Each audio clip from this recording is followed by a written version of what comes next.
Hello guys, welcome to our YouTube channel aspire reviews. ఇప్పుడే mister middle class అనే ఒక movie అయితే చూడడం జరిగిందనమాట.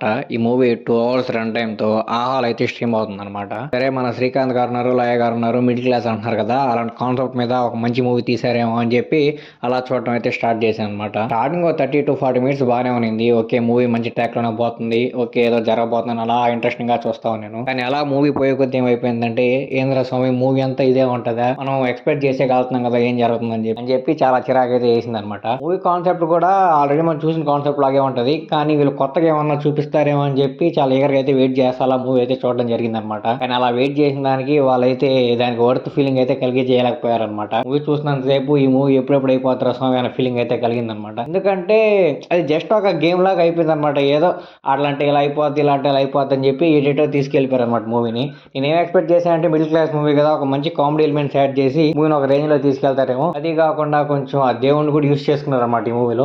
ఆ దేవుడు కూడా వచ్చాడు కాబట్టి ఇంకా కొంచెం ఎక్స్ ఫ్యాక్టర్ యాక్ట్ అయ్యి ఇంకా ఈ మూవీ మంచి ఎంగేజింగ్ గా బాగుంటది అనుకున్నాను. కానీ ఏమైతే వర్కౌట్ కాలేదు. ఏదో నామకే వాస్తు ఏదో మిడిల్ క్లాస్ మూవీ తీసామన్నట్టయితే తీసారనిపించింది. కానీ స్టార్టింగ్ లో మాత్రం మిడిల్ క్లాస్ లో ఉండే కష్టాలు అవి ఇవి అని చాలా క్లియర్ గా అయితే చాలా క్లియర్ గా చూపించారు.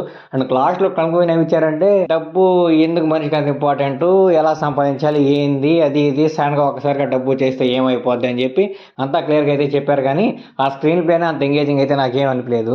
ఏదో చూస్తున్నాం అంటే చూస్తున్నాం అన్న ఫీలింగే కానీ, ఓకే ఇదొక మూవీ, దీన్ని మనం ఎంజాయ్ చేస్తా చూడాలి అన్న ఇంటెంట్ అయితే నాకు కలిగి లేకపోయింది.